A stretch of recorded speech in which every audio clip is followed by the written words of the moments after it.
it turns out all those emotional love songs Beyoncé's been dropping might not be about Jay-Z after all. Word on the street is that Beyoncé's been living a whole secret life, and not the one we thought. Allegedly, she's a DL lesbian stud, and get this. Her own dad supposedly forced her into marrying Jay-Z just to keep the image clean.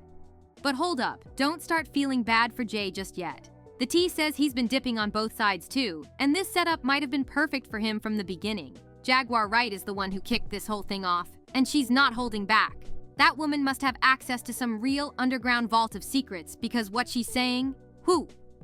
According to Jaguar, Beyoncé was already messing with girls way back in her Destiny's Child days. And here's the kicker. She says Matthew and Tina Knowles rushed to lock her down with Jay-Z because people were starting to figure out that Beyoncé's halo was being lit up by a woman's tongue. That's wild. And remember her Renaissance album? The one she said was a tribute to her Uncle Johnny and a gay anthem.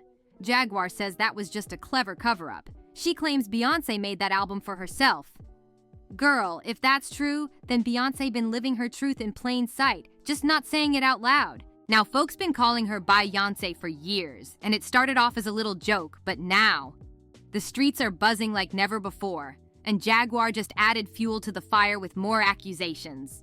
She recently linked up with Street Life Productions and spilled more tea, claiming Beyoncé was allegedly out here doing witchcraft and going after women while still in Destiny's Child. Let's rewind real quick for the ones who missed it. Beyoncé actually sparked the whole witchcraft talk herself when she introduced that alter ego, Sasha Fierce. And if you know, you know. Black folks don't play around when it comes to that demonic energy. People were side-eyeing her like, wait, what you mean by that? Beyoncé even said it herself.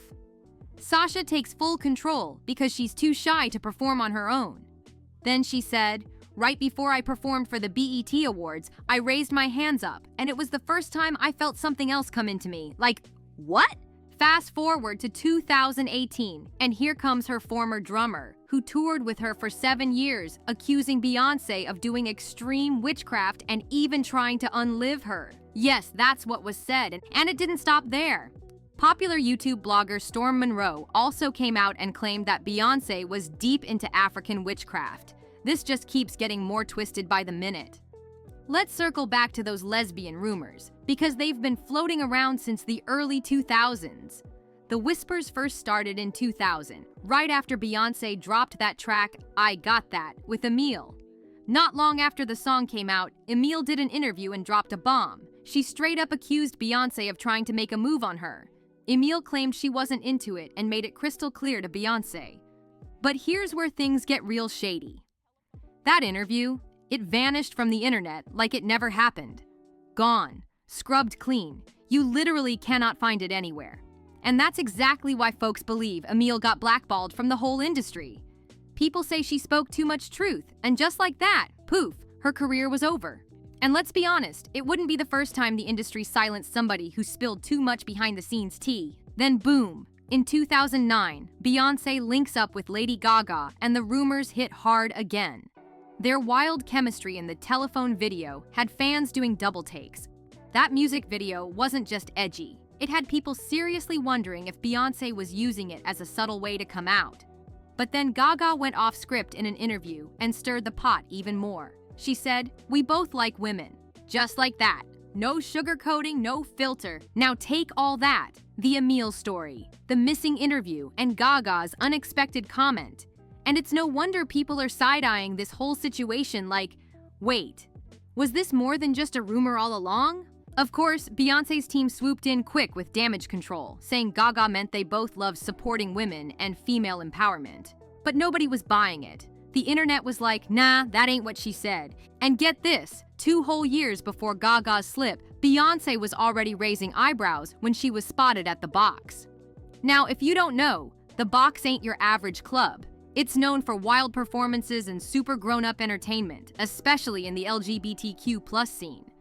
Turns out, Beyoncé was tucked away in a private corner with 3 girlfriends, chillin' behind a curtain while a massive bodyguard stood right outside, guarding the spot like Fort Knox. It looked like she definitely didn't want to be seen. What was really going on back there? Eyewitnesses said it didn't look like just a regular girls' night out. It was way too private, too exclusive, and just straight up suspicious. One person at the venue claimed Beyoncé was doing the most at the burlesque strip show. She wasn't just watching, she was up in the VIP balcony, standing on the table, cheering loud while two girls got naked and licked each other's feet, and she stayed there partying until 3:30 in the morning. Now let's bring it back to that Renaissance album. Y'all remember Beyoncé promoted it as a tribute to queer folks and her late Uncle Johnny. But word in the streets? People say that wasn't the full story. Allegedly, the album was a personal love letter to herself. Yep! People are claiming Renaissance was Beyoncé's secret way of coming out, without officially saying it out loud. Sources say she never got to fully explore or express her bisexual side, especially after marrying Jay-Z. But Renaissance, that was her moment, her chance to put it all out there without needing to spell it out. And if you really look at who she brought in on this project, the clues were right there. She tapped trans DJ Honey Dijon, who helped produce two bangers off the album, Cozy and Alien Superstar. And Alien Superstar even includes vocals from T.S. Madison, a major trans icon in the media space. But that's not all.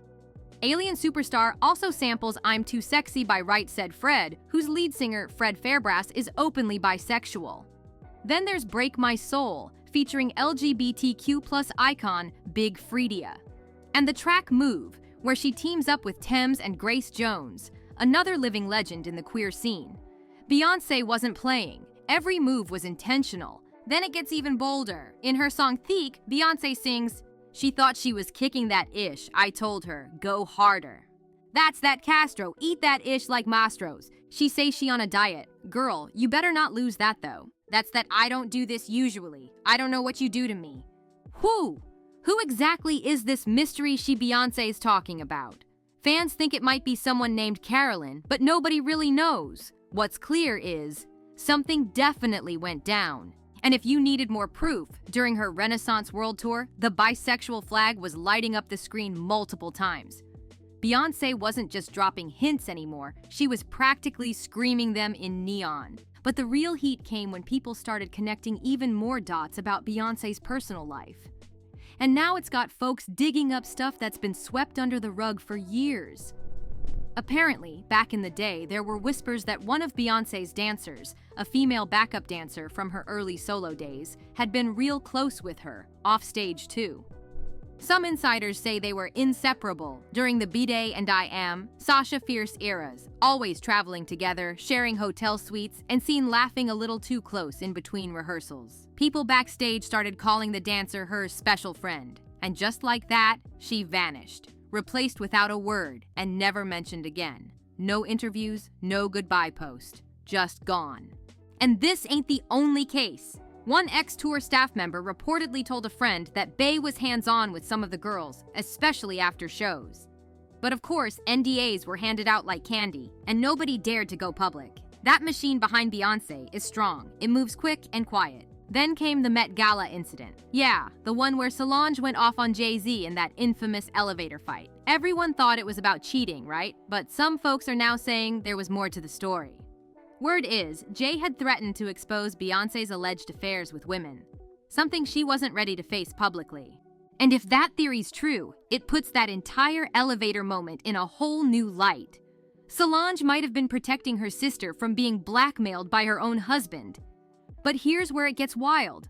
Fans have started decoding lyrics from Beyoncé's older songs like Yes, Speechless, and Dance for You, claiming the passion and detail don't read like she's talking to a man. One TikToker even said, "She's been writing love letters to women this whole time, we just weren't ready to hear it." The vibe, the energy, it's all starting to add up. From the VIP club sightings to the secret relationships to the powerful imagery in her Renaissance visuals, Beyoncé may have been telling her story in code for decades. And the more Jaguar Wright and other insiders speak up, the more the pieces keep falling into place. Is Queen Bey finally ready to let the world know who she really is? Or has the truth already been hiding in plain sight all along? And just when folks thought the rumors couldn't get any wilder, boom, enter the whispers about Beyoncé's secret real estate, used allegedly as private meetup spots. Yep, multiple sources claim she's got a few quiet homes in LA and NYC, not listed under her name, and barely anyone knows about them, not even her closest circle.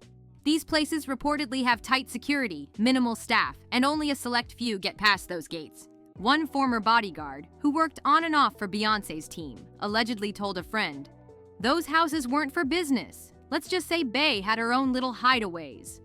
And the people she invited over?